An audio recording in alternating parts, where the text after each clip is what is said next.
Testing 1 2. Can you hear me? You good?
Honorable members and colleagues,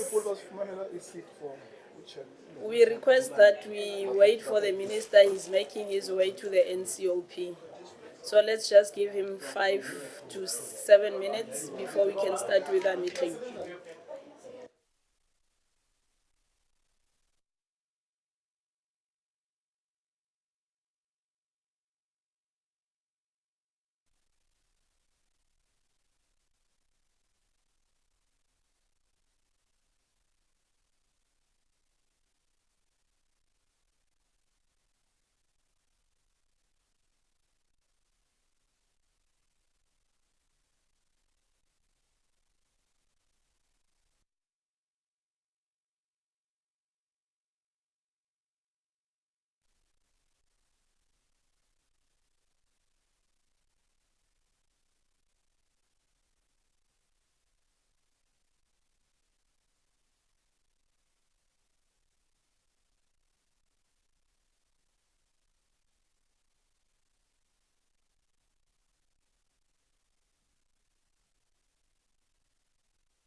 Good afternoon, colleagues. Good afternoon, good afternoon. I'm going to request that we settle down. Honorable members, colleagues, can we kindly settle down?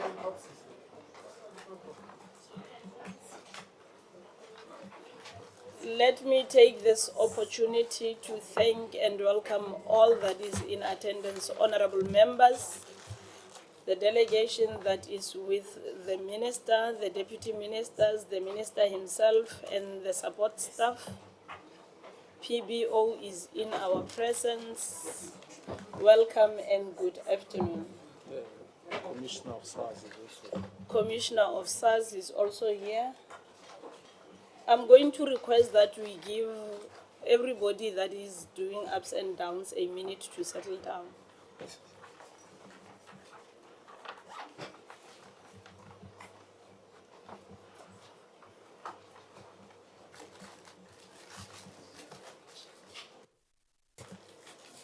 Welcome once again, honorable members, support staff of the committees on finance, both finance committees from the NCOP and the National Assembly, Commissioner of SARS, the Minister, Deputy Minister present, PBO, and all the staff members and the support staffs from both the department, from the National Treasury, and from Parliament. Good afternoon. Colleagues, we are not going to waste time, but let me start by apologizing for starting the meeting a few minutes late. As I've indicated earlier, we were waiting for the minister. His apologies were rendered that he'll be few minutes late. Hence, we had to start at least 10 minutes after the time allocated to start the meeting. I'm not going to take long in welcoming you to this meeting. I'll head straight to the apologies, looking at the fact that we do not have more time and we want to allocate more time for members to can be able to engage and deliberate with the presentations. I'm going to start with the Standing Committee on Appropriations, whether we have apologies.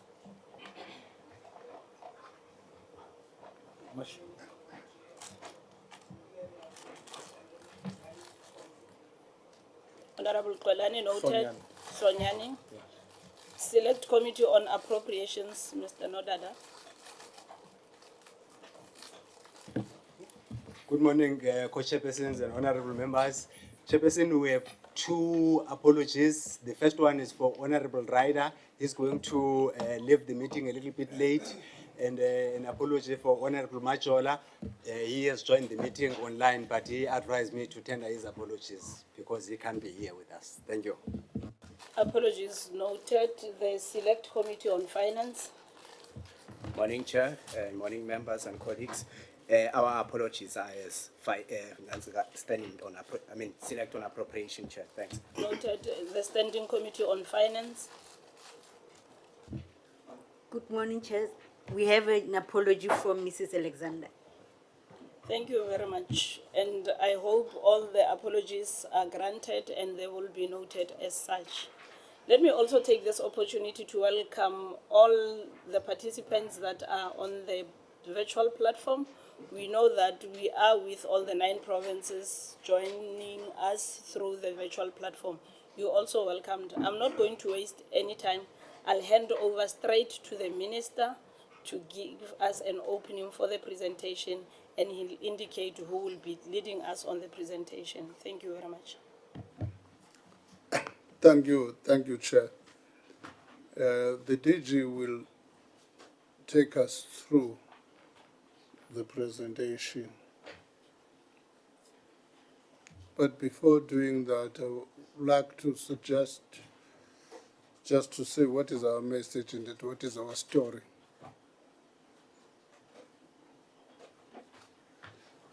Our story is that we're doing a lot of things, particularly on the redistributive side. We've got a social wage which is massive, 60% of total non-interest expenditure. But our story is the sustainability of that requires growing the economy. And what that means is that all of us have got to redirect our focus on that. To sustain the social wage and redistribution, we need to grow the economy. What is our contribution as Treasury at the 4 pillars we've outlined? Let me just repeat. The first one is creating a macroeconomic environment, macroeconomic stability, which is conducive with growth. The second one is state capacity, where state is able to provide the necessary services which are critical to oil the economy. Thirdly, are the structural reforms, stripped of all jargon.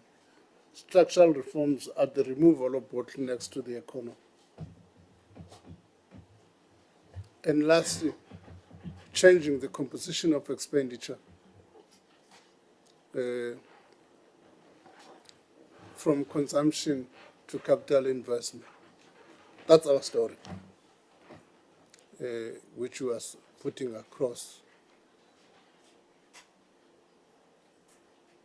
obviously all other sectors of the economy need to be part. Is not only these that are critical. I was making an example in one area. For instance, you may require tourism. We have not said anything about tourism, but tourism requires also a conducive environment. If visas, it requires less crime. So somebody must say, but you have not said anything about poverty, unemployment. Those are functions. If you deal with the growth issues, you are likely to deal with poverty and unemployment. So I'm just giving the core message. And that message then says, in order to be able to do this, but you have got to also contain your debt level. As things stand, if we plot out and put expenditure per items, debt service costs are bigger than anything, are bigger than police, are bigger than education, are bigger than health. Debt service costs. So we've got to contain that. That's part of the changing of composition of expenditure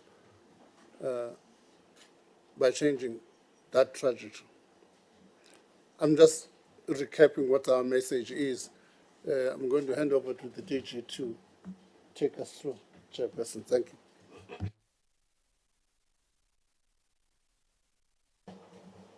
DG, you may come in.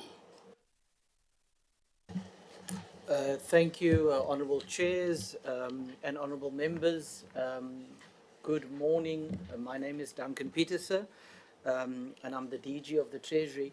Thank you again for this opportunity to present our medium-term budget policy statement to these committees.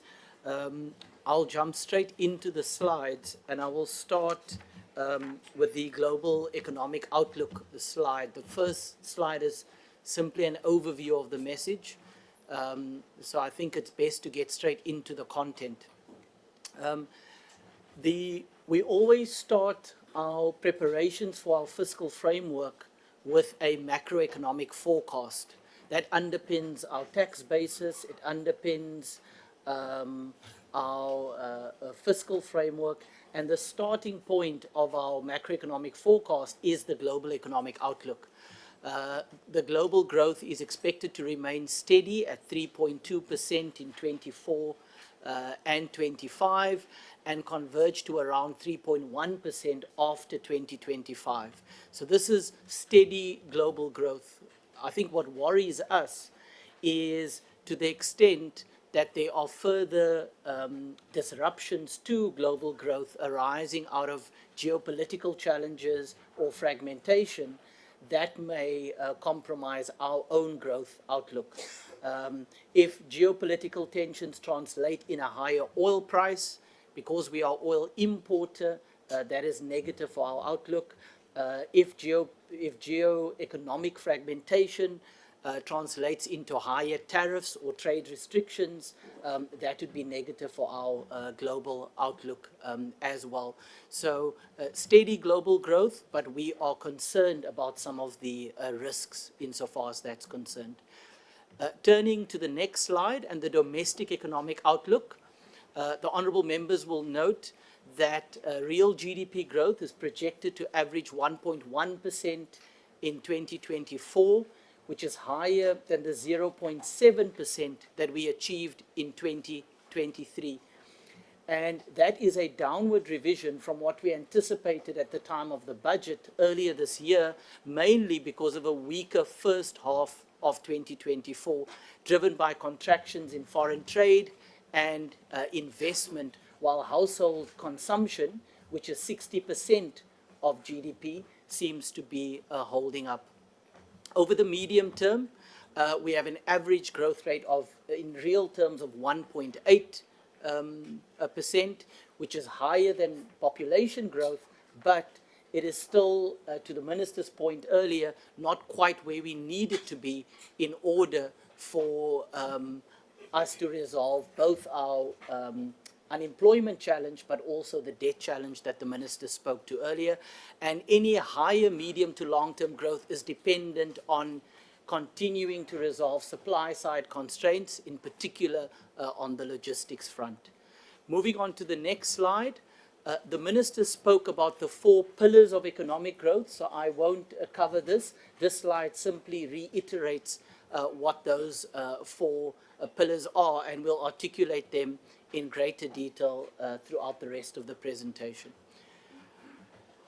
In terms of one of our pillars, which is about the continuous need to pursue our structural reform agenda and prioritize the implementation of structural reforms, we believe that by continuing to alleviate load shedding, improving the performance of the logistics system, reducing the cost of data and improving water supply, as well as the much needed reforms on the skills side, these reforms will provide a significant boost to economic activity, and these were the main reforms that were part of phase 1 of Operation Vulindlela.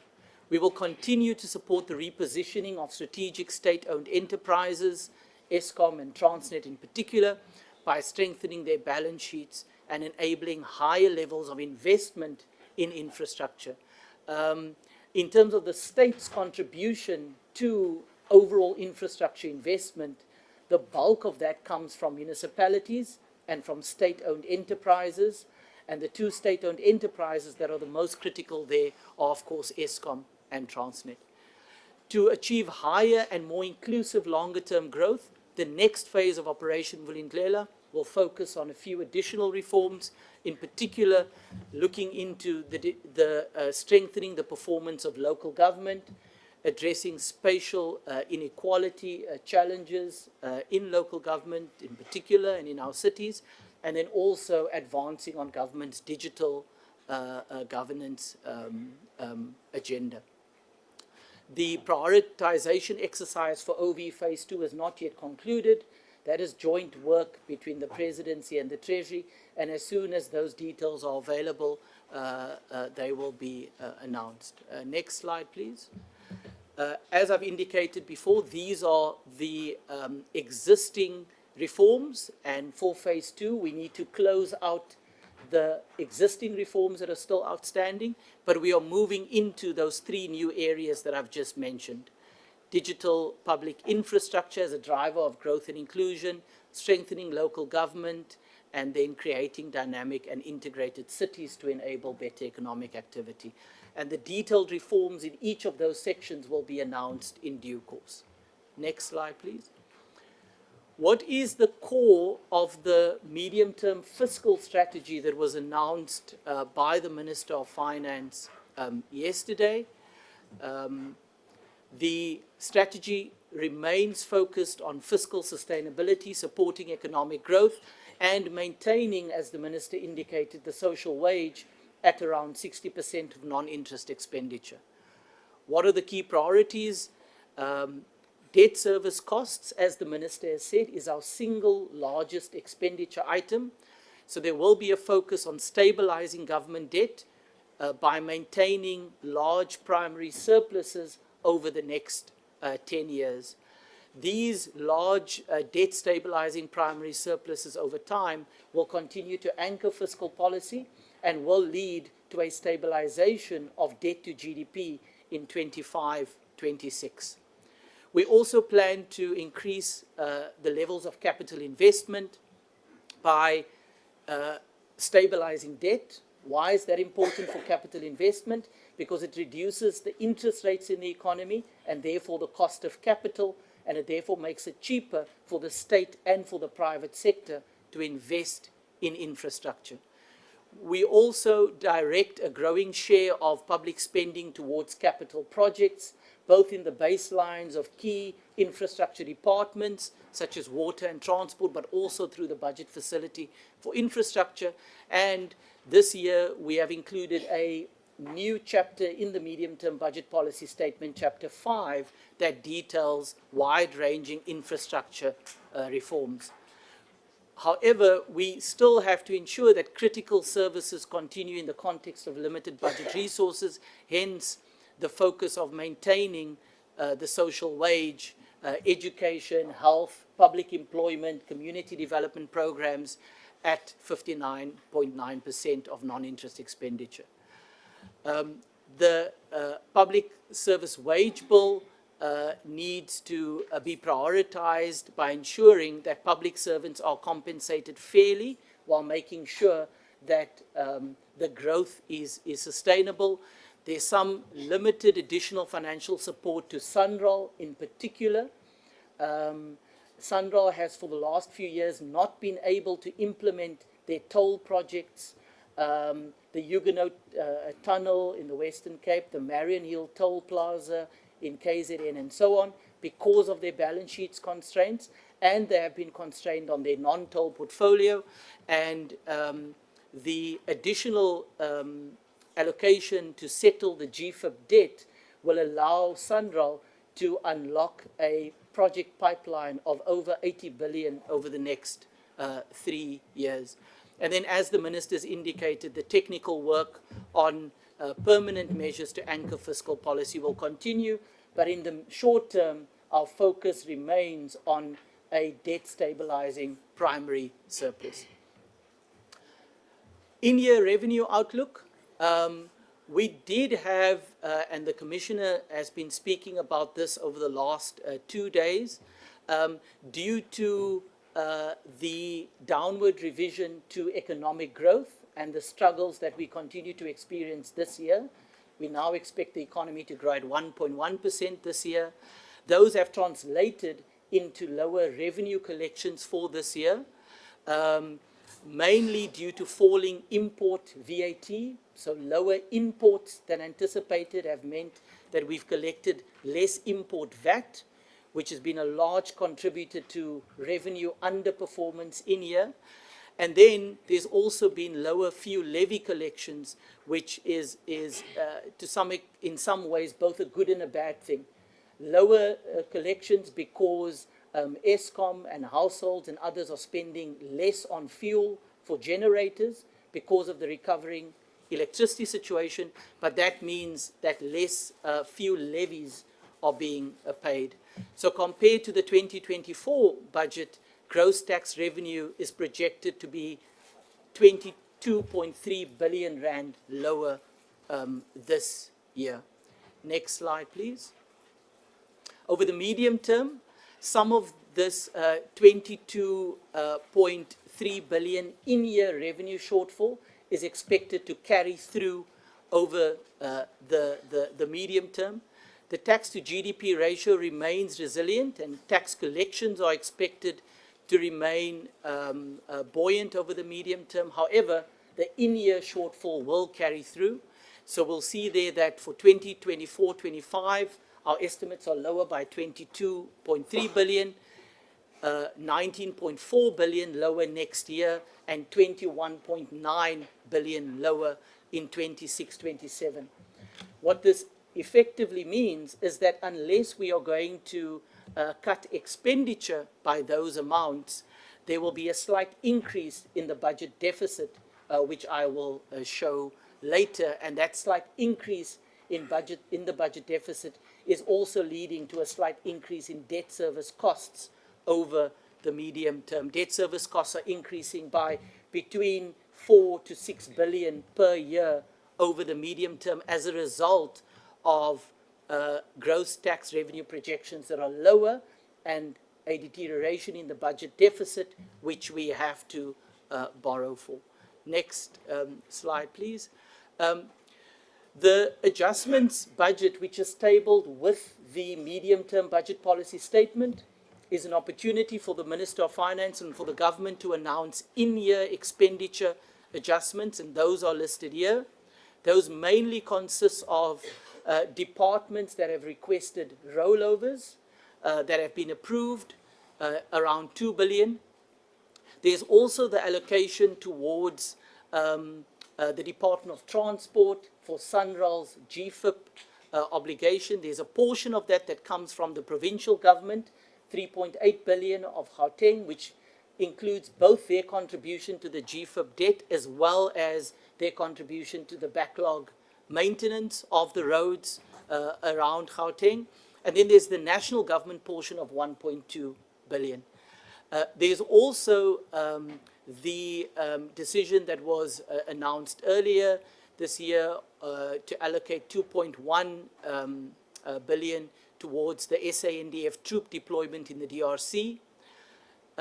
Unforeseeable and unavoidable expenditure of around 2.1 billion. Those are mainly disasters that have occurred and that were approved as unavoidable and unforeseeable by the Treasury Committee.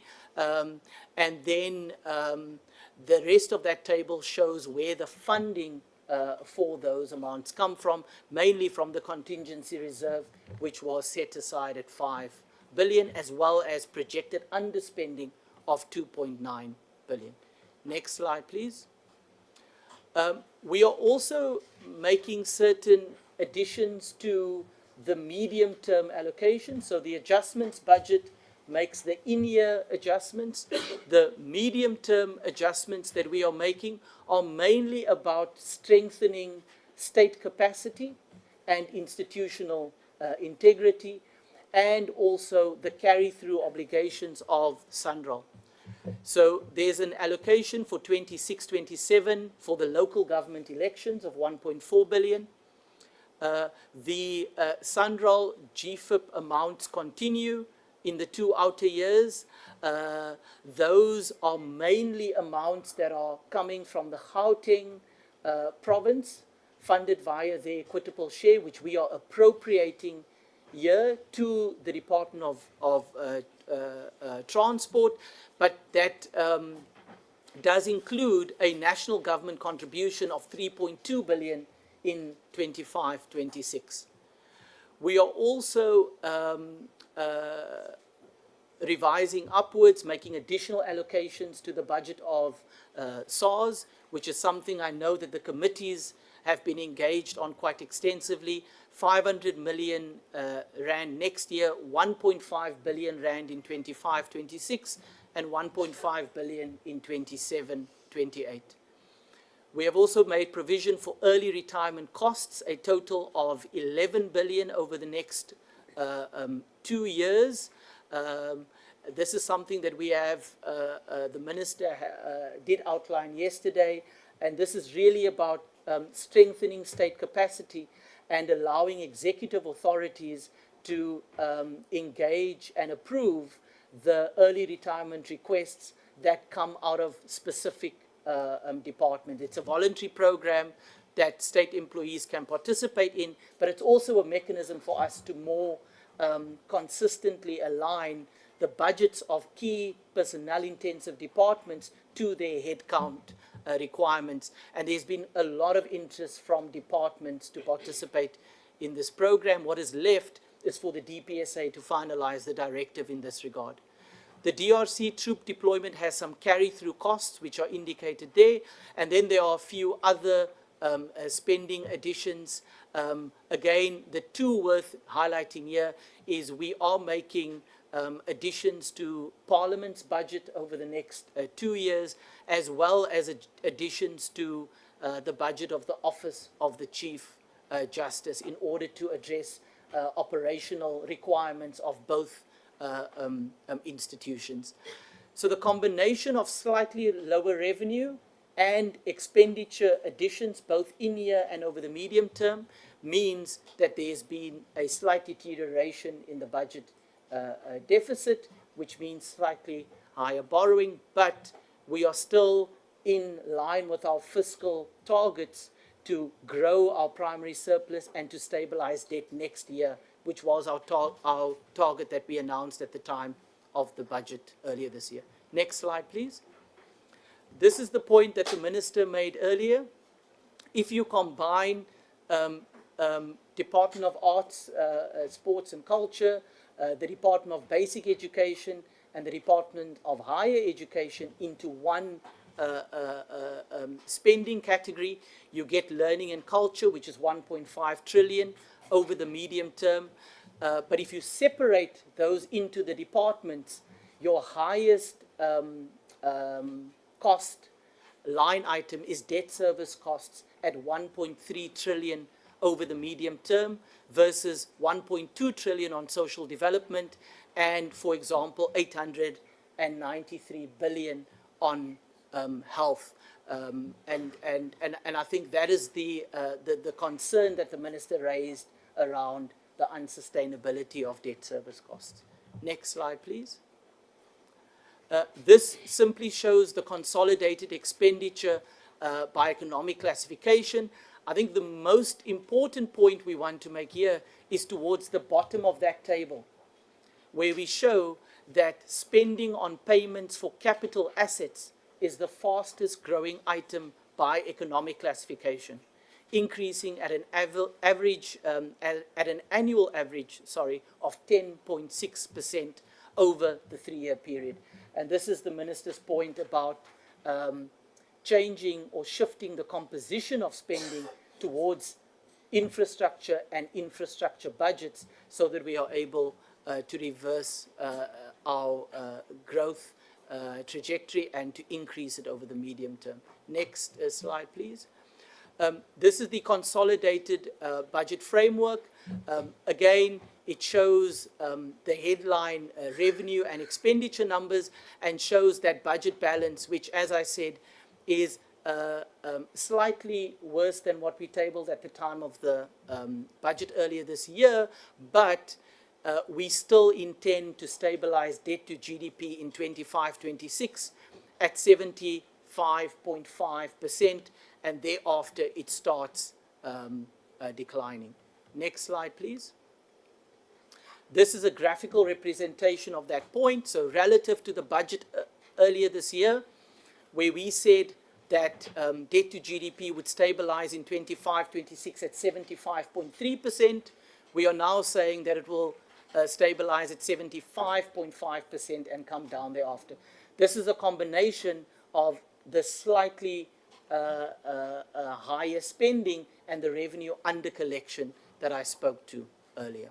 Next slide, please. This simply summarizes our financing and debt management strategy. We have a slightly higher borrowing requirement next year. So our strategy this year has been to build up some cash balances in order to ensure that we are able to meet our requirement for next year. As our debt redemptions increase, we are also going to draw down on our foreign exchange balances to meet our foreign borrowing requirement. But over the medium term, we are going to be required to raise another $15 billion from both international financial institutions, which we have used as a mechanism to bring our borrowing costs down.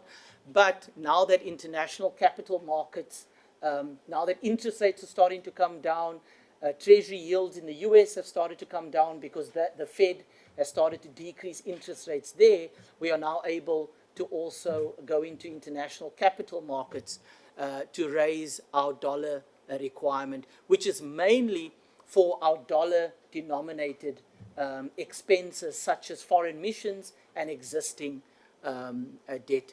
We've avoided issuing any market loans over the last few years because of how expensive they are. So we've gone for funding from the New Development Bank, for example. But now that interest rates have come down, we are able to go back into the market. Next slide, please. This just shows some of the challenges on the public sector wage bill by showing some of the global comparators. So if you look at, for example, our general government wage bill in 2022 as a percentage of GDP, you can see there that we have one of the highest general government wage bills in the world at 13.6%. Only Iceland and Denmark is higher. And this is really about how do we sustainably deal with the challenge. And the point we made earlier was that there has been interest from departments to use early retirement as a mechanism to rejuvenate their departments, to allow voluntary early retirement as a mechanism to align headcounts with their budgets and to also bring younger talent into the public sector. Next slide, please. These are the three pillars of Chapter 5, which is our public sector infrastructure chapter that really summarizes the ways in which the government is thinking about improving the management, regulation, and funding of infrastructure as a key pillar of growth over the next 3 years. I won't go through the detail except to say that the first pillar is about how do we bring the private sector much more meaningfully into our public sector infrastructure requirements. The second is about the budget reforms that we need on the capital budgeting side to shift more and more resources towards infrastructure. We're already seeing payments to capital assets that are increasing by 10.6%, the fastest growing item, but how do we build on that? And one of the ways is to introduce more windows of the budget facility for infrastructure. We currently only have one window. We are going to increase that to 4 windows so that we have a better pipeline. And then finally, innovative financing mechanisms for infrastructure. All of this will need to be underpinned by better infrastructure procurement and better monitoring and evaluation mechanisms. Next slide, please. This is the division of revenue, which reflects the following vertical split. 47.8% of the non-interest spending goes to national departments, 42.4% to provinces, and 9.8% to local government. The point that the minister likes to make is that because borrowing is allocated to the national sphere, debt service costs is allocated to the national sphere and not split across the 3 spheres. If you take the debt service costs out of that calculation, then the local government share actually increases closer to 12%. There are spending pressures in provinces and municipalities. Municipalities in particular are affected by revenue under collection, which underscores the need for better spending efficiency. Next slide, please. We generally end our presentation on risks to the fiscal outlook. Some of these I have spoken about before. There are some concerns around lower revenue growth.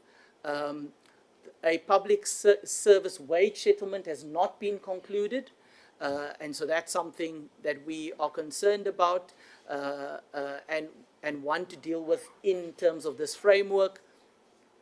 To the extent that the geopolitical challenges continue and global risks increase, that might lead towards a rising risk premium.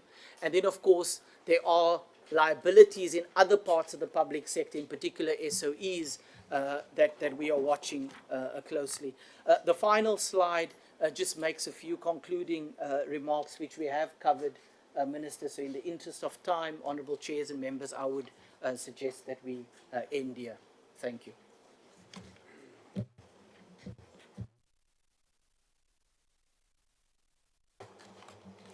Thank you very much, DG and the Minister for the presentation. I'm now going to hand over to Honorable Ndlovu to continue with the meeting.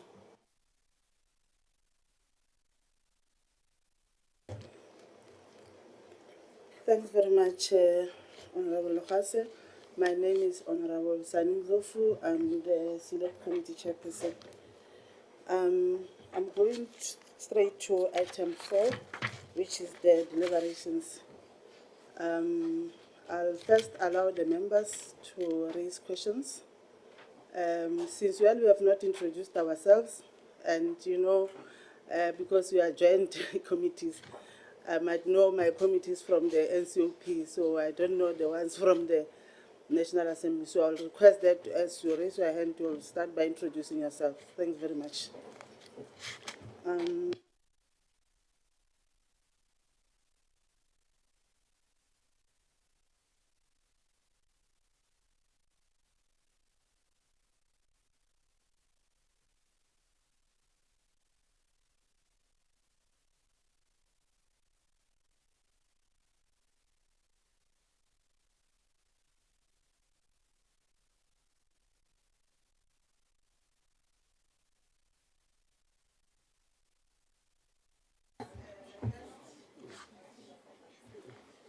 Thank you, Joint Thank you. Chairs, and thank you, Minister, Deputy Minister, for the input. I think that the figures are a bit disappointing. That Swart from the National Assembly. Yeah, there's a point that the chair wanted to make. Sorry, Sorry. Thanks, Honorable Ms. Neyman. I'm going to give you only 2 minutes each, please. Thank you. Sorry, Swart from Finance Committee, National Assembly. Yes, I think the figures that are announced were a bit disappointing when one looks at the budget deficit, but one appreciates that the situation will take some time to improve. And I just wanted to raise one or two issues, and that was over the years, from our perspective, we have often said that there is scope to collect more tax and collect more funds that are due to the state. And I'd like to ask the Commissioner SARS Commissioner in particular, the difference between the book debt and what is actually collected, and maybe you can unpack that. And we appreciate more resources to SARS, but can more be collected? That's the first thing. And then, Minister, over the years, we've also said, I've got a long history with the Justice Committee. If you're able to give the SIU, the Asset Forfeiture Unit, more funds, they can collect tens of billions of rands that is sitting in foreign bank accounts. And I know that these are detailed issues that will be unpacked in the budget itself. But is that a principle that National Treasury is looking with the Government of National Unity? And may I just also ask, is there any reason why the other Deputy Minister isn't here, or was the apology noted? I might have missed that at the beginning. But but thank you, Chair, just for those two introductory comments. And then lastly, sorry, Chair, just the forecasts. My experience of the years, what we've seen is the forecast. Now we've seen February's forecast of 4.6% deficit. Every year we seem to be pushing it out. We welcome the primary budget surplus, but I'm concerned about whether these forecasts are accurate or not. Thank you. Thank you. Thank you, Honorable Co-Chairperson. Good afternoon, everyone in the meeting. First of all, I'd like to appreciate the presentation which is coming from the Minister and the DG. Although, as Honorable Swartz has said, that the figures are a little bit depressing, which is true. But what I'd really would like to implore on the side of the Minister and the Department is that do whatever is necessary to ensure that South Africa does not lose the policy space, so that when we put a budget in place, we don't have to go and beg somewhere for our budget to balance. I really appeal to that, because as Amilcar Cabral said, that when we are not fighting for ideas. Actually, there must be a democracy dividend.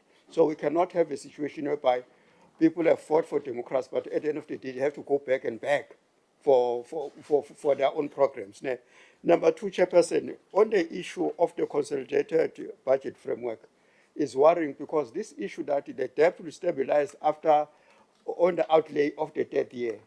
That story, we had it all along. Now, most of the time, it's always revised. That's why I concur with Honorable Swart that is that forecast accurate? On what is it based? Because it's always shifting. And then the last one, but not the least, Chairperson, we know very well that the custodian of financial resources of the country rests with the National Treasury. So we really like to appreciate the National Treasury's intervention in ensuring that the ESCOM is able to put the lights on. But there's another danger which is out there, the issue of water. As the NCOP went to the provinces, the water boards are going to collapse unless the municipalities pay their debt. Now, what is the National Treasury putting in place to ensure that the municipalities honor their debts? Because without water, there can be no economic development. Ngiyabonga, Chair.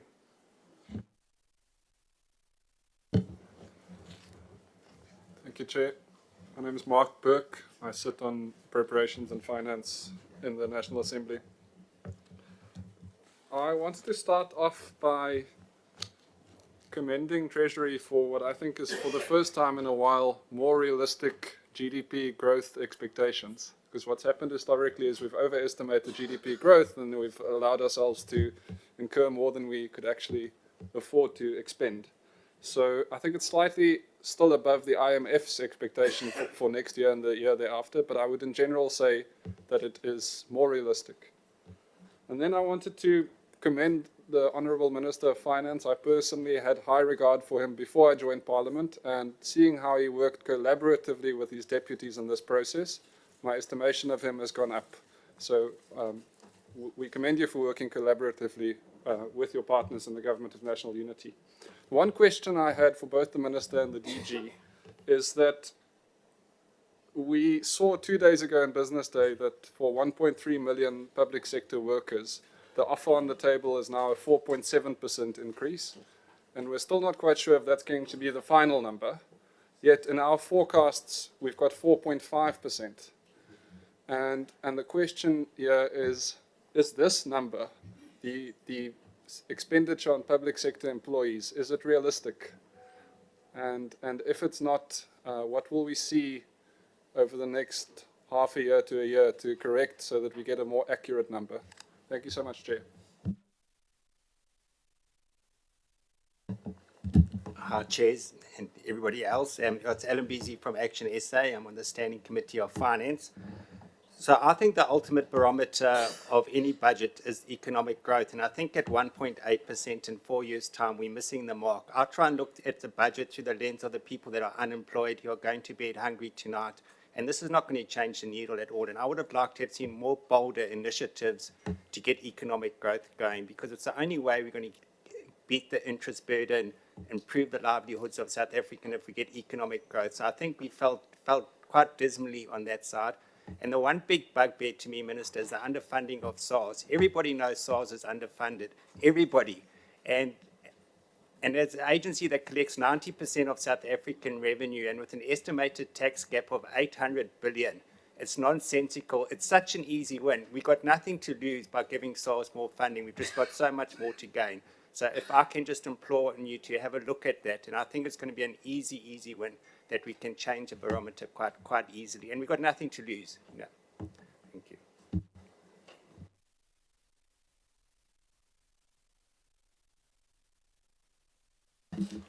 Honourable Minister, Kingsley Waitland from Appropriation, Democratic Alliance.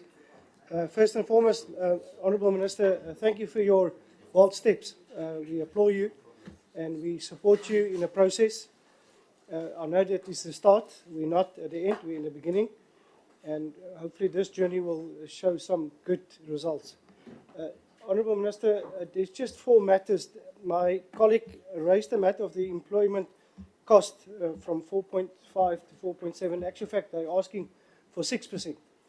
So my concern lies in, the risk lies me not so much in the cost application, it lies in the destabilization of service delivery. And I'd really like us to start maybe beforehand, find a way of dealing with this if there's a way, Minister. The second matter, I'd like to get some clarity, DG, on the conditional grant, where you basically says that the conditional grant will become part of the equitable shares of provinces. My concern lies in that, and you'll hear me now on the third question, possibly open for some abuse, and let me tell you where I've come from. The third matter relates to, Minister, is the matter of budget allocations that is done for benefits for employees, that currently we are busy seeing a trend in municipalities and some of the state departments that is withholding those benefit payments, utilizing them for operational cost. My concern lies in that possibly we'll see the same with those allocations done for grants. And if you're saying to me, no, I'm off the market, I'm good, but please give me just some assurance that we will not see another abuse of state funds. Then lastly, the matter, Minister, you said that, and I want to put it plain, you're saying to Commerce, we are open for business. 2 minutes expired, Honourable Member. Thanks. Thank you. Honourable Siwisa. Yeah, I'll start, Chair. Thank you very much. Minister, you'll agree with me that in the past decade, you've not had an increase of more than 2%, except during the post-COVID. And last year, your projection was on 1.9, which you brought it down to 1.4, and you ended up at 0.6, which you celebrated. Now, a projection of 1.8, I don't know where it's coming from. I'm still not convinced how you're going to get to that. There's a contradiction, Minister. Maybe you can help me, more so that your deputy is a communist. You can't say Operation Vulindlela, yet at the same time, you are saying building state capacity. There's a complete contradiction, because your Operation Vulindlela's core approach is to privatize. You're talking about privatization of transit, where you say you're bringing private sector, which I still don't understand why. And I can't go in detail because of the 2 minutes that Chair has given me. ESCOM, they're giving money to transmission companies who do transmission lines, which is a capacity within ESCOM, when we are not giving ESCOM the same. Talk about the ports. You've got Green Road now operating Richards Bay, which there's no need for it to be there in the first place. You go to water and sanitation, you're bringing in a private sector, giving them water licenses. So there's really a contradiction, because you are taking from the state capacity that is within the state and giving it to the private sector. So you must just clarify me on that. Chair, my other biggest problem is that you want to accelerate the visa applications, as if there's no skills in the country. The country today sits with over 40% of unemployment. 11 million people are unemployed here, and they've got skills. But yet you are saying to us, you want to bring skills into the country. Skills to do what exactly? Because Transnet was run effectively, efficiently, making money to the extent that it was even given to other SOEs money. Thank we you, gave Honourable 200 million to SA Express. So really there's a contradiction, Chair. Thank you. No, thank you, Chair. I'll take over from where the TG left off. Minister, there's a problem where the municipalities are collapsing. The municipalities are collapsing because of residents are not working. There's unemployment. The unemployment rate is very high. At present, as we are standing, the average household basket is at 5,300. And if people are unemployed, because one of the things that you should have raised is job creation. And I'm going to also utter what the TG is saying, to say that to want to escalate the issue of visas, to bring people from outside to come and work here, is not assisting South Africans. We've got high employment rate in South Africa. At present, the report that we got is that the debt of South Africa is 75% of the GDP, as we are standing. And we are going to rely on private sectors to rescue the South Africa or the state. But the greatest fear is that at present, the state has only control of 25%. What's going to happen if 100% is going to be controlled by private-owned sectors that have to assist South Africa to get out of debt? So we can't be speaking about relying on the private sector to rescue. We should be speaking about job creations in South Africa. We should be speaking about making sure that all those graduates that are sitting at home are actually getting employment. Speaking on the issue of conditional grants, and speaking on the issue of that, is going to have a trend of mounting the debt service costs. Right now in Northern Cape, 600 million was given to the province as a conditional grant to assist in the backlog of housing. The money has not been utilized. The site itself has not been surveyed, which means that the money is sitting there. And money sitting means that it's interest to whoever gave the money. So it's one of the biggest problems that we are having. We're speaking about municipalities. Municipalities are affected by borrowing costs because they can't collect their revenue because their citizens are not working. Thank you.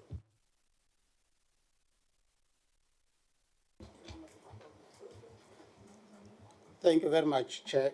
Chair, let me start by registering my concern about your 2 minutes rule. I don't know what informed that 2 minutes rule, because we have up until 3 o'clock to exhaust. It's not 2.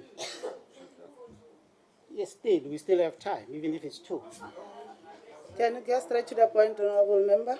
But I just want to register my my concerns. Your time is moving.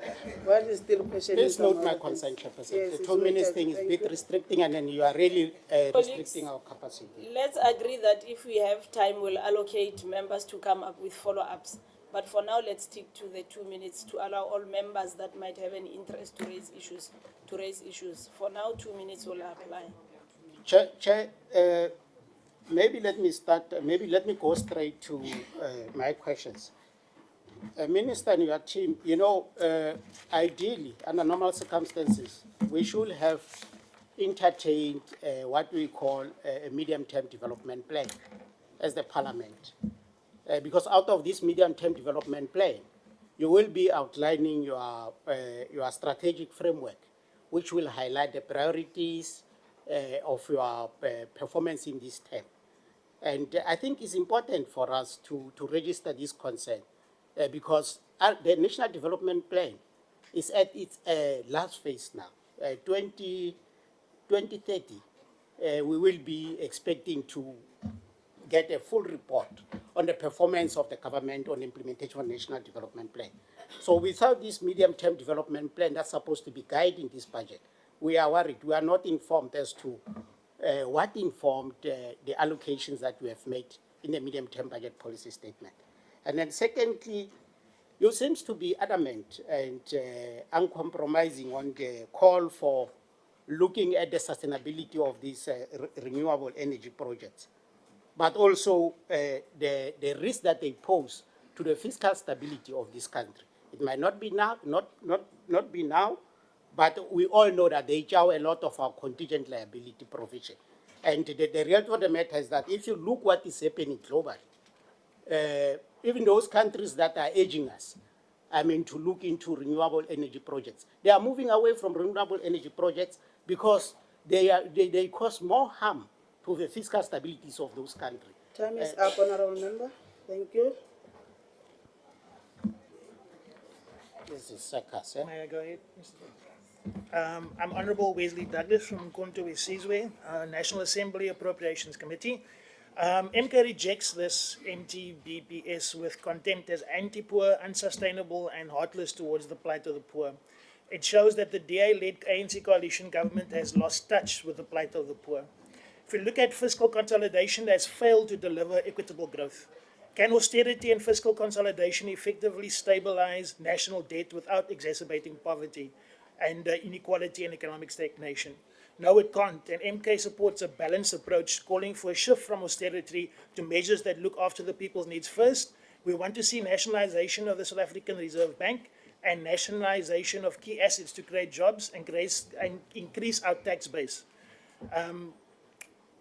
As an MP, I'm concerned with fiscal stability and economic resilience. I would like to address the concerning drop in the budget revenue estimate, which has been lowered by 31.2 billion rand.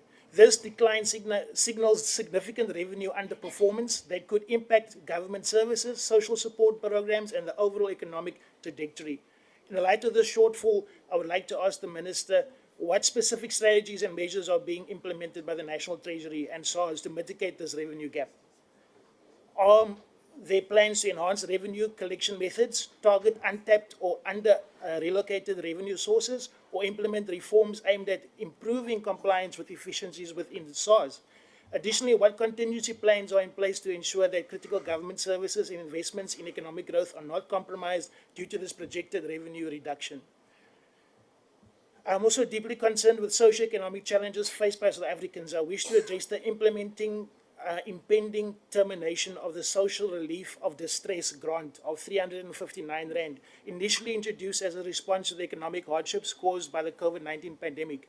With this grant set to end in 2025, many vulnerable citizens who rely on this support will face increased financial insecurity. Could the Minister provide insight into any plans, alternative support mechanisms that will put in place to assist the affected individuals once SRD grants has ended? Thank you. Straight to the point, Honorable Bretz. Thank you, Honourable Chairs. I'm Henny Brits from the Democratic Alliance. I'm a There's a permanent... point of order.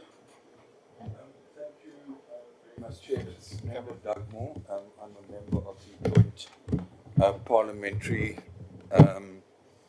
Finance Committee attending this meeting. I didn't intend to speak, but my point of order is that the honourable member who spoke before has come to this committee and used terminology referring to DA, this and that coalition. Now, I could easily stand up here and refer to MK as that counter-revolutionary criminal organization, but I'm not going to do that. So I'm just hoping that we would be able to utilize, this isn't a debate. If we have a debate, it's a different matter. We are here to listen to this. So I would just appeal to you. Thank you. Honourable members, we are not going to debate on who said what and all those things. So can we allow honourable members to raise questions? We are going to respond to all of you. We realize that it's a joint sitting here, and then now we can see what has been happening on the other house. So can we allow another honourable members? Honourable Brett, thank you. Thank you, Honourable Chairs. I'm Henny Brits from the Democratic Alliance. I'm a permanent delegate from the Eastern Cape Province in the National Council of Provinces.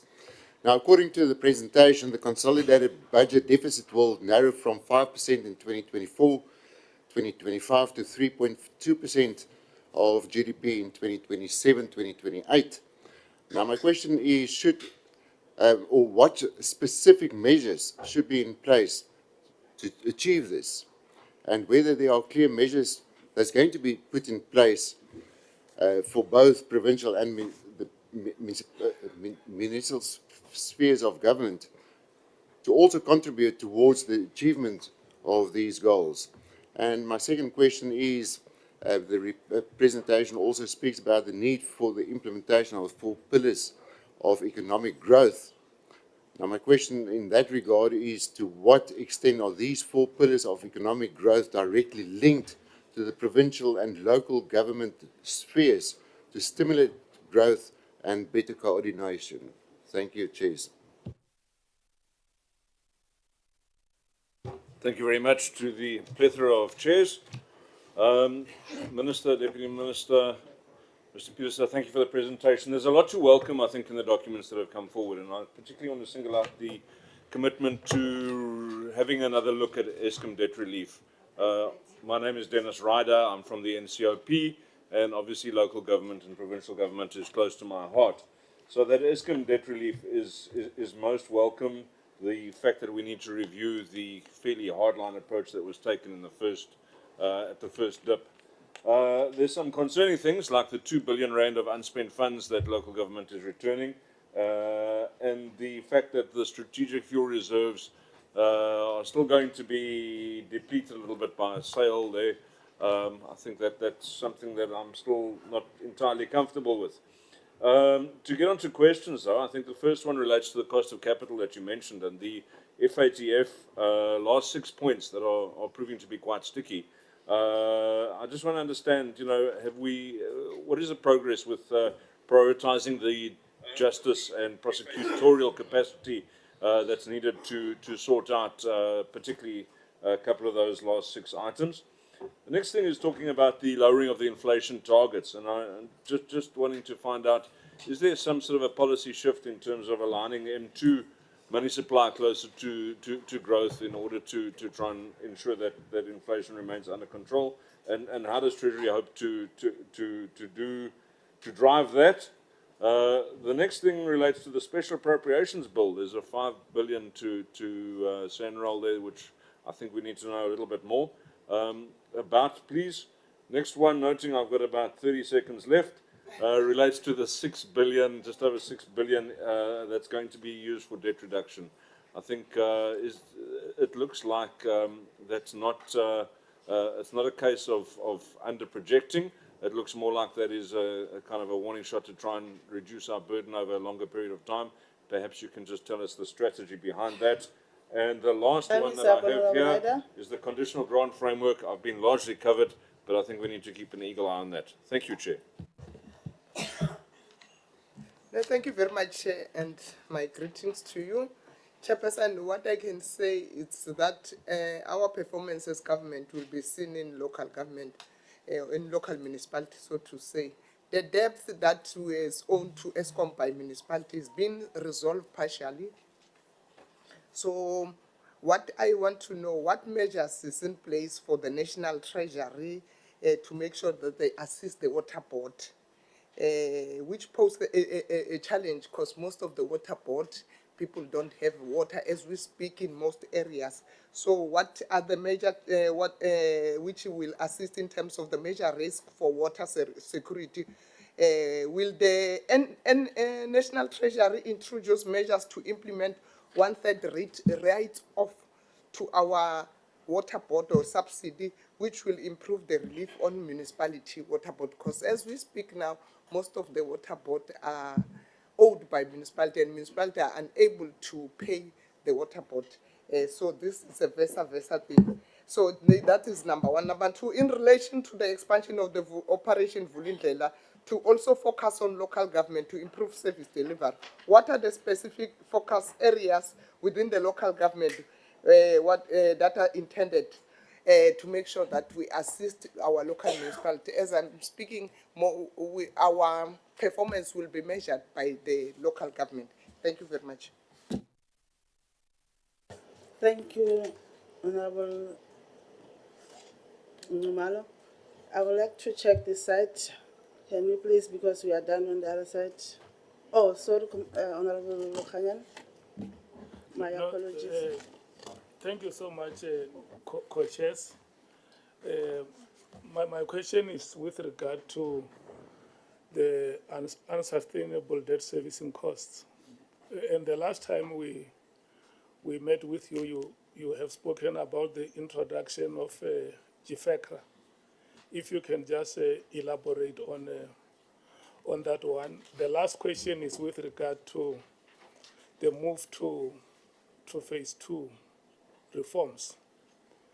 The question that I have is, to what extent do the reforms, both in phase 1 and those who anticipate in phase 2, enhance our mission for an inclusive economy? Are they opening up for participation of the historically marginalized sections of our population? Thank you.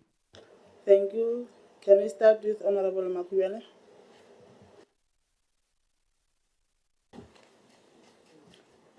In that order, Honorable Sukwati. Thank you, Chair.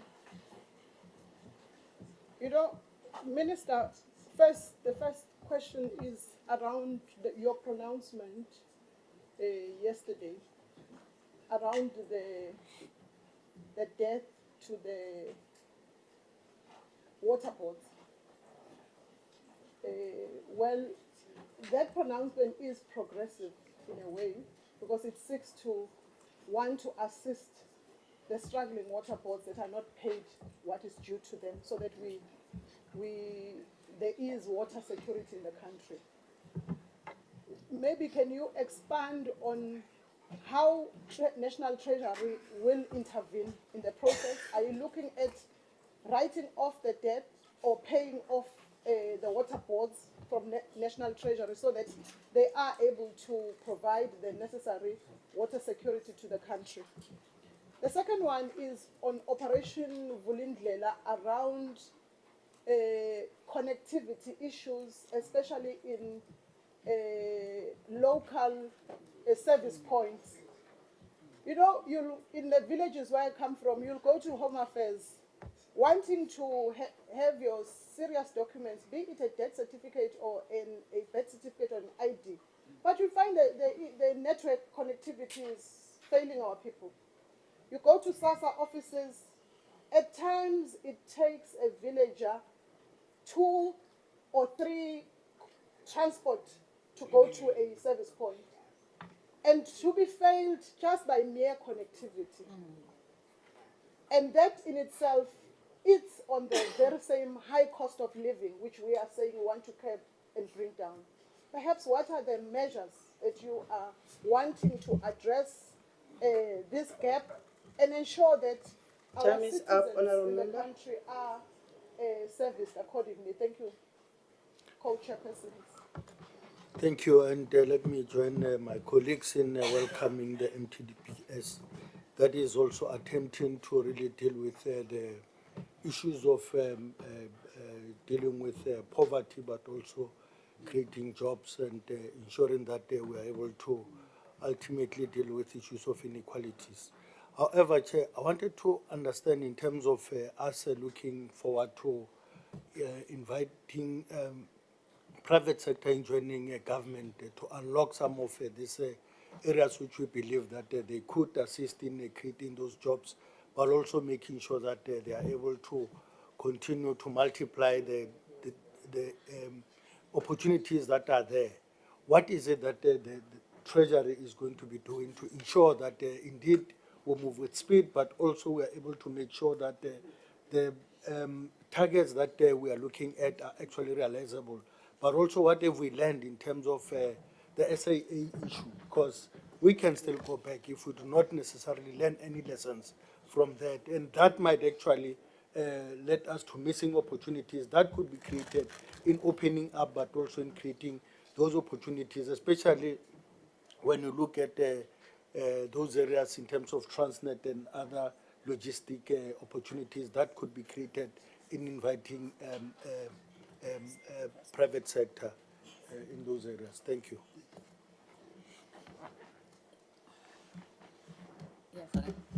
Yes, sir. Oh, okay.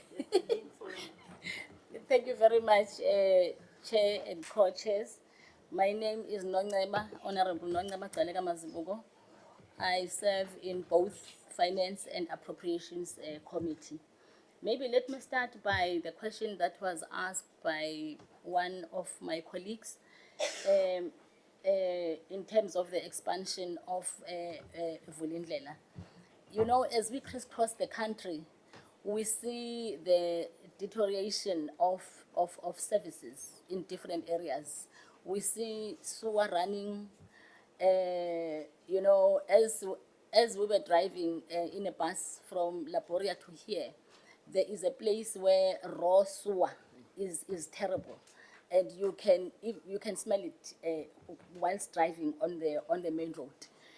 So I want to echo the sentiments of my colleague, who is appreciating the expansion of the Vulindlela. But the addition to the question she has asked is the impact.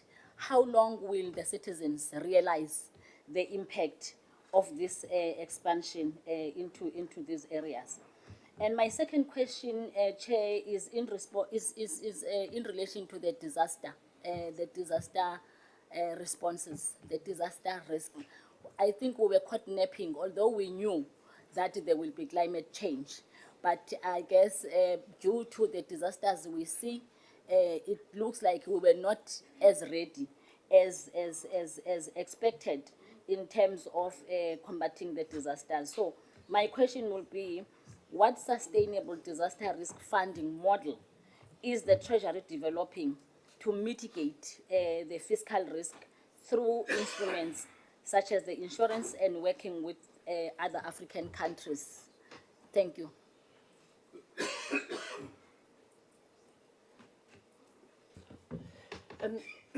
Let me greet the Joint Chairs and the Honourable Minister and National Treasury and my colleagues here present. The comment that I had is that the medium-term budget policy statement is actually a positive step forward, given the current economic situation, and noting that the emphasis is on economic growth and the safeguarding the economy, and most importantly, maintaining fiscal stability. My question is that the Pension Fund Act Regulation 28 is a critical legislation which shapes the asset allocation patterns of pension funds. What is the impact of having the majority of assets for foreign investment relative to domestic investment, which is 25%? My last question is, what fiscal policy interventions will be implemented to increase capital allocation by the private sector and the public sector in supporting the country's industrial policy? Thank you. And I didn't introduce my name. I'm Honourable Helen Neal-May. I'm a member of the National Assembly in the Appropriations Committee, a member of the African National Congress. Thank you. Thank you very much, Honourable Chairperson. Honourable Chair, I'm Martha Bartlett, representing Appropriations. Chair, the other questions were already covered by the previous speakers. I will not repeat it. In line with the opening of Parliament address by the President, when he committed the government will ensure that institutional structure and funding model for local government is fit to purpose and that municipalities are financially and operationally sustainable. So, Chair, what is the plan of the National Treasury in this regard, noting the marginal increase of the equitable share in 2025 to 9.85%, an increase from 9.6% in the current year? I thank you, Honourable Chair. Like I said, I don't want to repeat the other questions.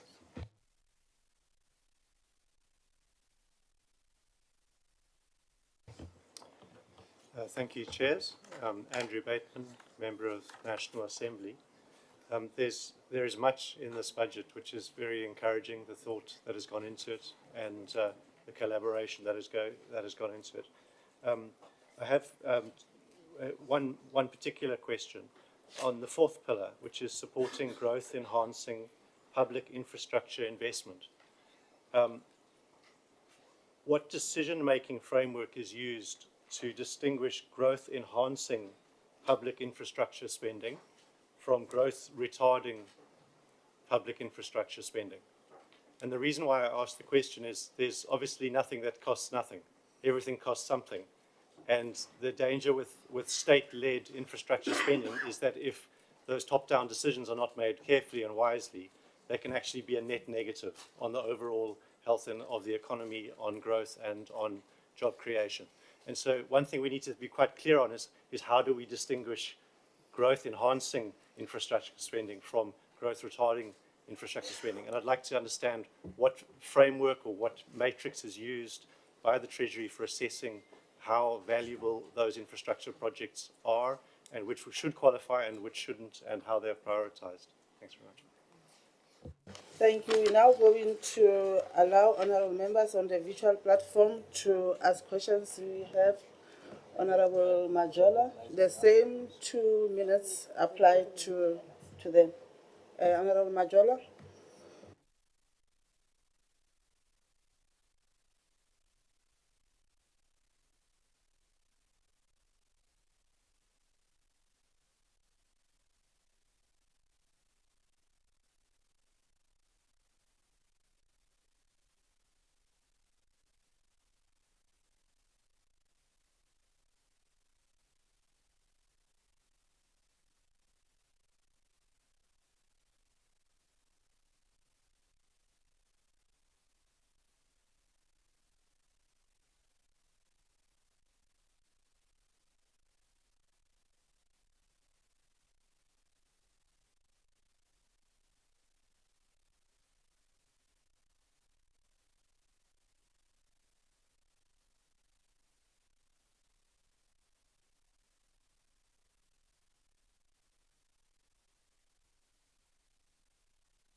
I'm looking at the 4 pillars intending to address this situation.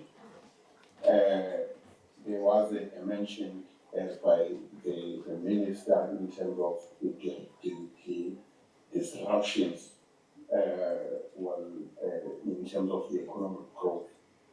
He did mention that, as we all know, that we are oil importer. All factors that are affecting prices, which in terms of oil prices, it directly affect us here in terms of our economic growth. Further, Madam Chair. Time is up, Honourable Majola. Honourable Wellesley spoke about the Honourable Majola, your time is up. Do you have any plan, Dr. Treasury, rather to export Honorable our Majola. oil at the raw stage to manufacture internally to advance the economic progress job creation. Thank you, Madam Chair. Thank you. Honorable Maimani. As far as I know, it doesn't mean.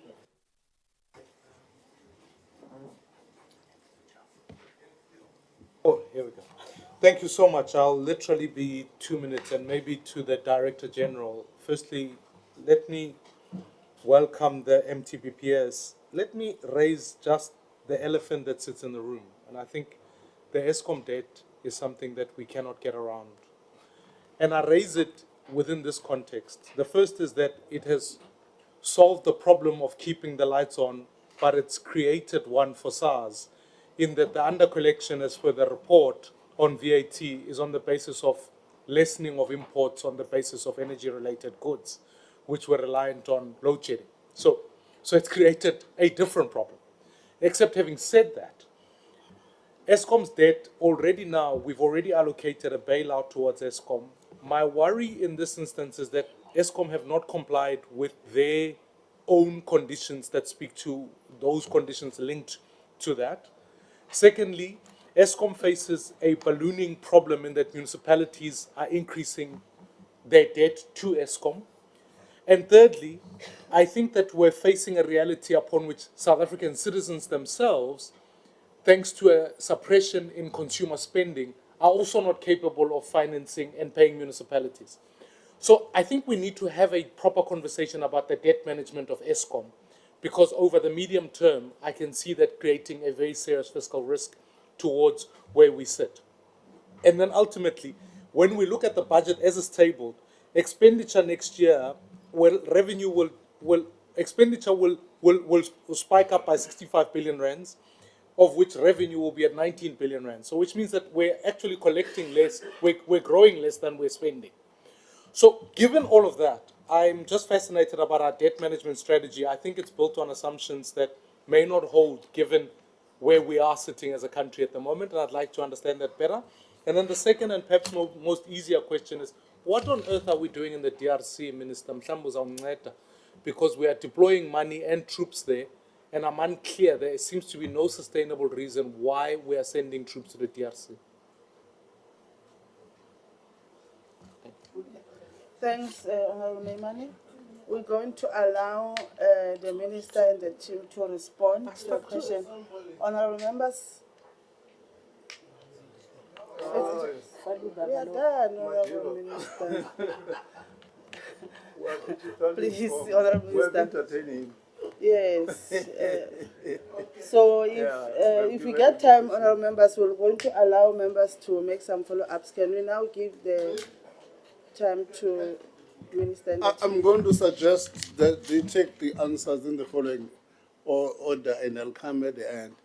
We'll start with the tax collector to talk about all these revenue gaps and what he's doing and his underfunding. The DG come in and DM and Akamla.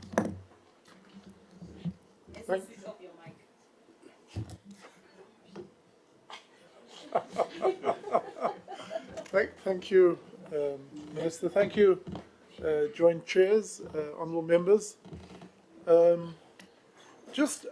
want to first talk about the under-collected revenue, which is generally referred to as the tax gap, but in our case it has two components. Various studies have been done, including the Davis Tax Commission, on modelling the tax gap, and if we adjust that for time value of money, we stand at a theoretical tax gap of between 450 and 500 billion rand. We then also add the balance sheet aspect of SARS, and what we mean by the balance sheet is contingent liabilities that belongs to the state, that's on our balance sheet, that is collectible, primarily debt and outstanding returns. We attach a value of about 1,500 rand per outstanding returns, and we have 54 million outstanding returns. Obviously not all of that is collected or economically viable, but that adds another 334 billion rand, which is where the number that we reported to SCOF and the Select Committee a short while ago comes from. And so when we say that we are leaving money on the floor under-collected, that's what informs that number.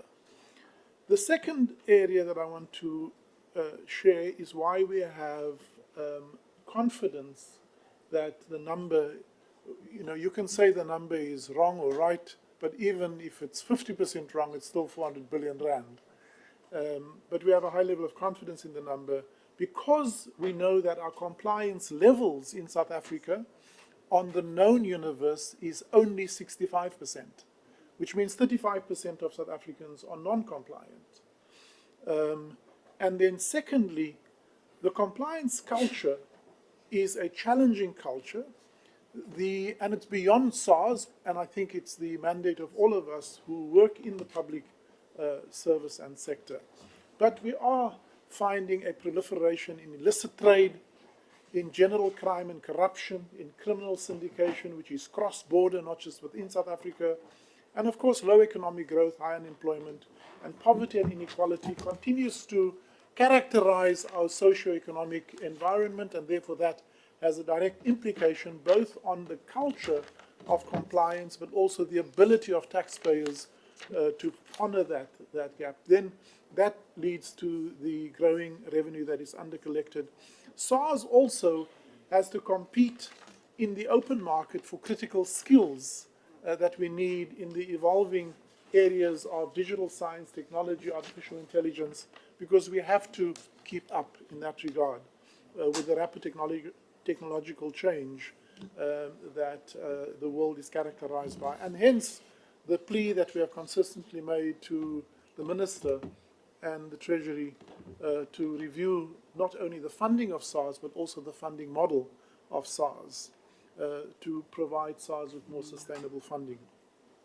The areas of concern, so here is a very good way to look at it. In the last 10 years, SARS's caseload has grown by 260%, and our revenue have only grown by 3.5% over the period.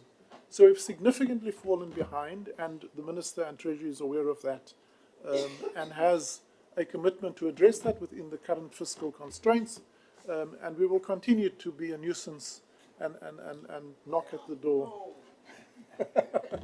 As far as that concerned. Just in customs, for example, we have 28% fewer staff in customs to protect our borders than what we had 10 years ago, and 20% fewer staff overall in SARS. The areas where we believe, to the question that the members asked, where we need to improve the investment is in tax and financial crime. I spoke about illicit and illegal trade, in syndicated crime. In large and international business, we have to continually upskill ourselves to deal with aggressive tax planning, with base erosion and profit shifting, and we need specialized skills in those areas. Very often, we are going to a gunfight with nail clippers compared to the opposite. Companies can spend millions of rand to dispute and to defend us in law, and we have to match that both in quantum of funding as well as in the skills that we employ. So those are some of the areas of concern that we believe we need to look at our investments. Also, the next phase of modernization is not about transforming physical, to the question that was asked, what are we doing? We have to continue the modernization of SARS. The first phase of modernization was effectively about transforming physical experience, like the submission of a return and the payment of a refund, from a manual process to a digital process. The next phase of modernization has to go beyond that. We now have to embed data science, artificial intelligence into our administration platform, and that's going to require a significant phase. It's exciting for us, but it obviously will require. So one or two examples of how the integrity of the system will be strengthened if we make the appropriate investment is we need to develop a unique digital identity for all South Africans and all entities, so that wherever you pop up in the system, there's only one version of you. At this time, you can pop up and be a member of a private medical aid and go to a state hospital and not be noticed. You can get, be employed and get a social grant and not be noticed because we don't have a unique identifier. So that's one of the projects that we are promoting. The second is to strengthen the financial inclusion by reducing, increasing financial inclusion and reducing cash in the system by relooking at our payment system, and we are working with the Reserve Bank to look at that, as well as modernizing our VAT administration system, for example, which is a huge area for abuse. Just in terms of abuse, last year, we prevented the outflow due to impermissible or fraudulent refunds of almost 50 billion rand using AI and data science, which we would not be able to do because we can't process 4.5 million VAT returns manually. We can't process 8 million income tax returns manually.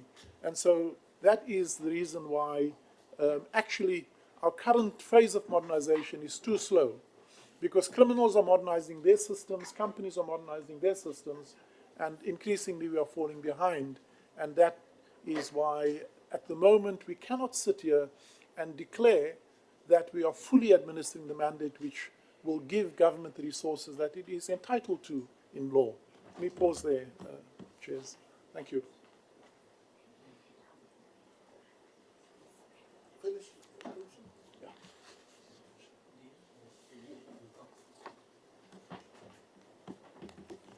Thank you, Minister. Good afternoon again, honourable chairs and honourable members. Let me run through some of the questions that were asked. I'll just take them from the beginning.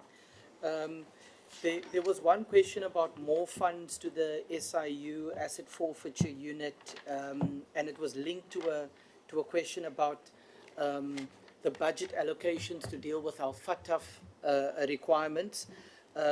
We did make, just to reassure members, there was an allocation of 627 million in the budget tabled earlier this year over the medium term to the Department of Justice and Constitutional Development, specifically for these entities and for our FATF obligations. So that allocation was already made in February, and that's going to be very important for us to deliver on the last 6 items. Of course, the 6 FATF outstanding items that are left are the toughest, which will include us having to demonstrate our ability to prosecute complex money laundering and other crimes. The team is committed to deliver on these as quickly as possible with the different departments, which is that collaboration that has led to us meeting 16 of the 22 outstanding actions over the last while is the same commitment and focus that they will bring to the last 6 items that are left, so that we're able to report progress by January, which is our next window. There was a question about the budget deficit forecast and the idea of shifting out our targets all the time. It's important just to say there that in the we've always said since the medium-term budget of 2023, we've always said that debt stabilization will occur in 25-26. So that's been a consistent message for the last few budgets. In 2023, we said that debt to GDP will stabilize at 77.7% in 25-26. In the budget, we said that it will stabilize at 75.3 in 25-26, and now we are saying it's going to stabilize at 75.5% in 25-26. So our target is consistently about stabilizing debt to GDP in 25-26. That ratio will shift up and down as and when there are revisions. And in fact, the main variable that influences how that ratio changes is the denominator, which is nominal GDP. And we've slightly revised upwards nominal GDP for this MTBPS. So just to make the point that the minister's been consistent in targeting 25-26 as the peak of debt, and the debt stabilization path, but that number has moved up and down, and the number that we presented yesterday is 0.2 percentage points higher than the one from the budget. And it's a similar story on the budget deficit as well. There has been a slight deterioration in the budget deficit over the next 3 years of around 30 billion. But you're dealing with a budget deficit that is somewhere between 300 and 400 billion. So that's a very small shift. And of course, that is offset by the changes in the nominal GDP that I've just mentioned. So that also just is a response to the question about the debt stabilization path. There were a few questions about water boards and water boards that are going to collapse because municipalities are not paying. We've engaged quite a lot recently, especially with the DG of Water and Sanitation on this issue, various engagements in cabinet and so on. From a technical point of view, there are two areas that we have aligned on. The one area is that the Director General of Water and Sanitation has been working with the water boards to ensure that they forcefully implement debt collection and credit control enforcement for those municipalities that are not paying. And in some cases, that will have to include attaching the bank accounts of those municipalities. Without forceful debt collection and credit control mechanisms by the water boards themselves, it'll be difficult to enforce that culture of payment that is required from the municipalities.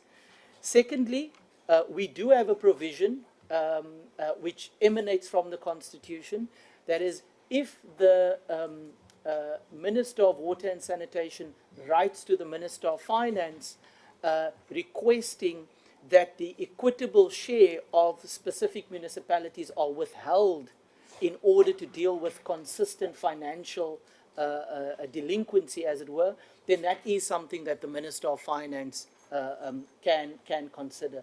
And there are ongoing discussions about that. The Minister of Finance responds to a request from the Policy Minister in this regard. Of course, there are other unintended consequences of withholding a municipality's equitable share, but that is something that is constitutionally provided for, and that is something that can be done if those ministers agree to do so, and consistent, of course, with the relevant rules. The only point I'm sure the minister would want to talk about the wage agreement and the negotiations. So I'll leave that to the minister.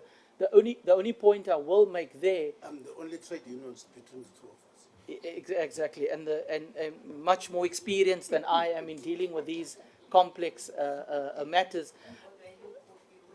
The only point I would make in this regard is that whether it's the wage bill or any other spending pressures that are unforeseen, what we have done as part of this fiscal framework is to slightly increase the contingency reserve. This is about the point that members have been asking about the disasters and our ability to cater for disasters going forward.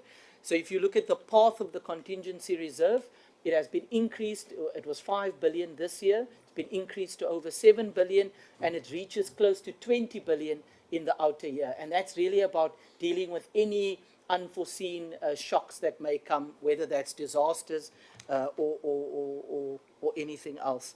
I believe the honourable member's question on the funding of SARS, I think that's been dealt with by the Commission, and the Minister, I'm sure, will want to come in there.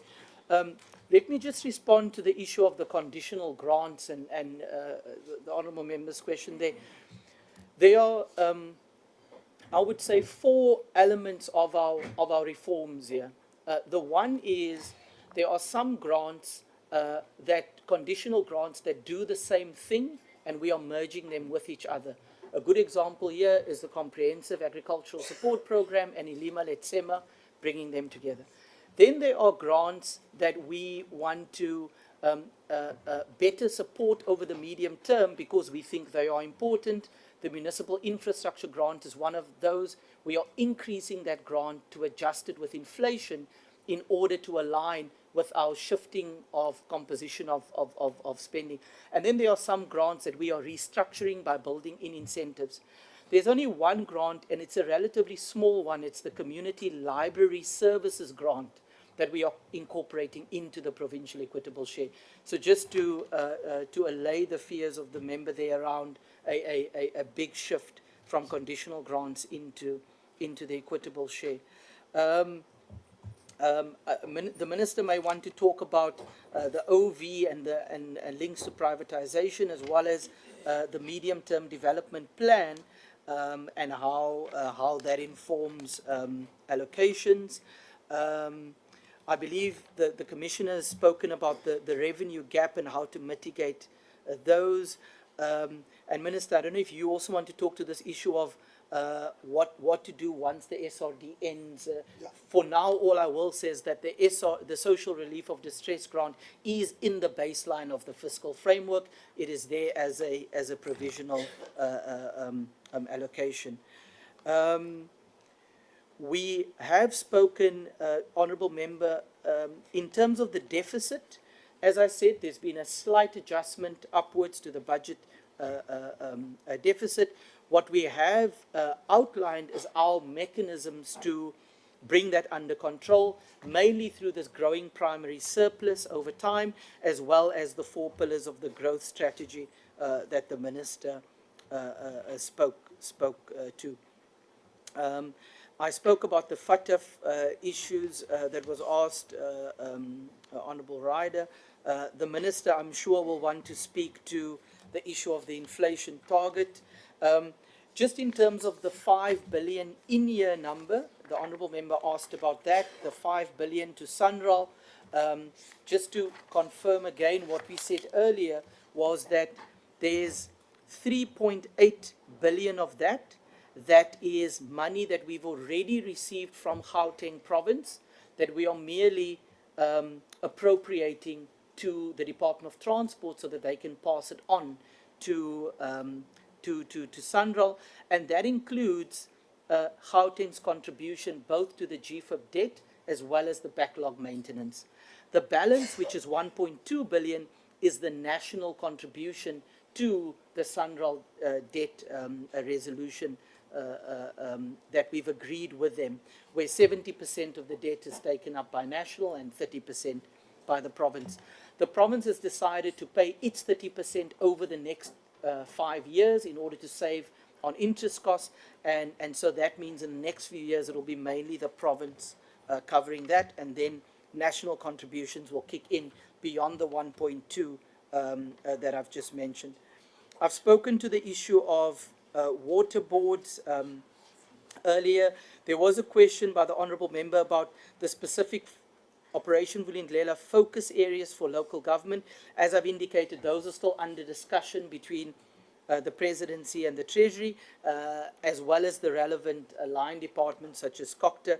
And once that is finalised, we will come back to this committee with that detail. JFECRA and its impact on the fiscal framework was another question. The way that JFECRA impacts the fiscal framework is that its contribution was mainly in 24-25 by helping to reduce our gross borrowing requirement this year by 100 billion rand, and that is also what's improved the positive sentiment in the bond market, as well as lowering yields. That, of course, does not help us when there's under-collection in revenue. Next year, there's another 25 billion from JFECRA, and the year after that, another 25 billion, bringing us to a total of 150 billion in order to reduce our gross borrowing requirement. It does not offset, as I've indicated, revenue shortfalls. And then there was a question about OV and its impact on inclusion. I think the one point I would make here is that we often emphasize, for example, the impact of the Operation Vulindlela reforms on network industries like electricity and logistics. And of course, that does have a direct impact on inclusivity, but there are also other aspects of the reforms, like the ways in which the reforms were able to reduce the cost of data quite significantly through the spectrum auction, and that of course has a direct impact on the ability of, in particular, lower income households to access data services. But I do think perhaps when we talk to the future OV reforms, we can also just reflect on some of the detailed gains from the first round of reforms. I've spoken to the water board issues. There was a question, Honourable Mazibuko, about the disasters and how we ensure that we are not going to be caught napping going forward. The one part of it I've already discussed, which is around increasing the contingency reserve so that we have more resources available for disasters when they do occur. We are also working at the request of the Treasury Committee, which is chaired by the President, on a parametric insurance product for disasters. And what this will do is that it will define certain thresholds, and as soon as a disaster meets that threshold, you automatically pay out funds in the same way that an insurance product would pay you out, so that you don't have the long-winded process of having to have assessments by the National Disaster Management Center, experts to quantify the damage, and so on and so forth. That work will still be important, but at least the financial impact of a disaster can be dealt with through this insurance product. We are also reviewing the local government and provincial government disaster grants, and we are working a lot more closely with the DBSA, who were on the ground last week when disasters occurred, in order to help us assess the damage, get the engineers there so that we're able to make the relevant provision. And sorry, Minister? Oh, and the DBSA is in Limpopo this week. Okay. There was a question about the, I think the question was about the 45% off shore allowance in terms of Regulation 28. We are currently conducting an assessment of the impact of that, in particular on the domestic savings industry, and when that work is concluded, we'll come back to Parliament. We did demonstrate on the question about the equitable share, we did demonstrate how that equitable share is increasing over time, and the Minister may want to comment on what the future trajectory there should be. There was a question also about good versus bad infrastructure projects.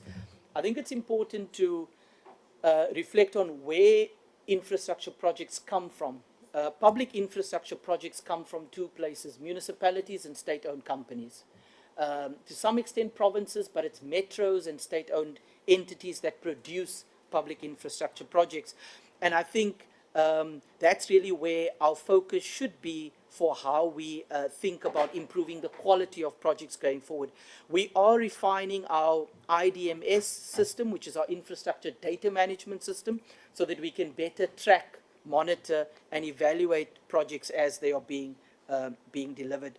There was a question, and I'm getting to the last few now, about the growth forecast being poor. That is our most realistic and prudent estimate of what we think the growth forecast is, but we do update our growth forecast 4 times a year. So if there are any changes, if there are upside surprises, if there's activity in the forecast that improves, then we will. Is that my cue to end, Chair? Okay.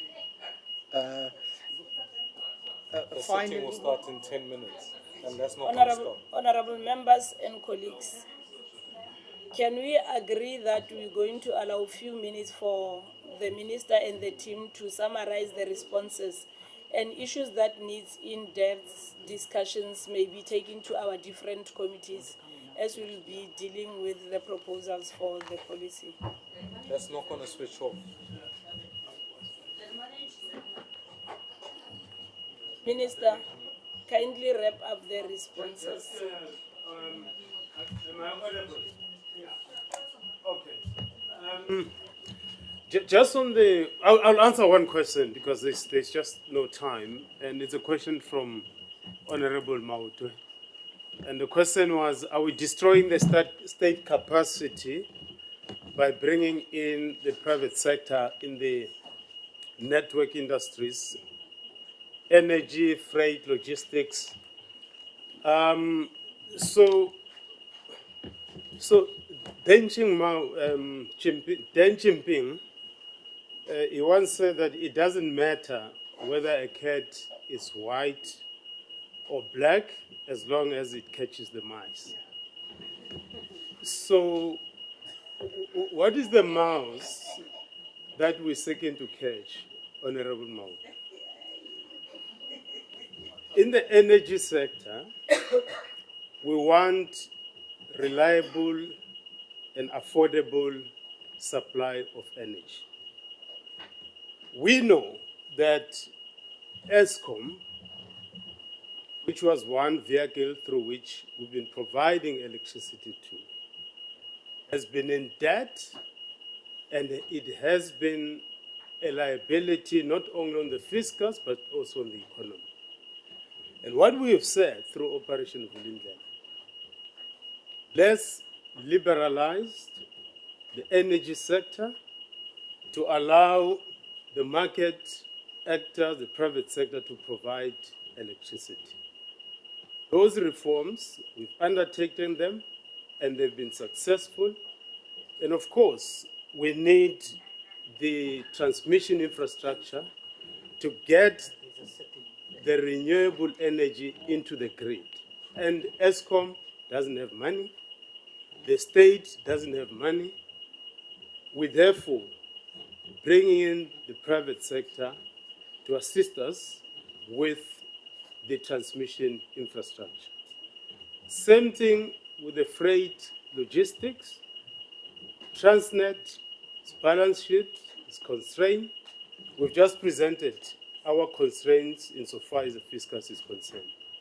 And what we are saying is that it's important on the rail infrastructure to bring in the private sector, and it should not only be Transnet operating the locomotives. We should allow the third parties to operate. It's like the N1 bus. It's not only city to city that operates there. There are other buses that are operating there, providing service to our people, because the mice we're seeking to catch there is a transportation of people. And in this particular case, we want the transportation of goods to the rest of the world so that our economy can grow. And my parting shot is that I do think that it's important to look at what's actually going on, how China got to where it is today. China got some of their power stations, firstly, liberalized the energy market, and secondly, they privatized some of their generation station in China. Look at Vietnam, look at Cuba, just so that we debate this thing from a much more empirical, but of course, taking into account our specific conditions. So I do think that the reforms that we're undertaking through Operation Vulindlela, they are informed, and I do think that they will help us to grow this economy. Thank you very much, Deputy Minister. No, Colleagues, no, you're not reading. Deputy Minister, DM. Colleagues, let's agree that because we'll take it further with Deputy Minister. Amount. No, it's. No, you can't be doing that. Colleagues, let's agree that because we are continuing on Tuesday with the BPO and the FFC, we'll also expect SARS and National Treasury to be there. and then further deliberations will continue on Tuesday. For now, let's allow members of the minister to wrap up closing remarks and then allow members to move to their respective houses. Thank you very much. That's why I asked the communist party to answer. No, Chairperson. DM, can you switch off the mic? Oh, let me just say, if we can have just a finish up on two issues, just to clarify, Honorable Van Ryan and the others who wanted to know about the wage bill. Those are the two issues we could finalize on Tuesday, if that's fine. And the DRC. I want to know. Colleagues, let's agree that further deliberations will take place on Tuesday.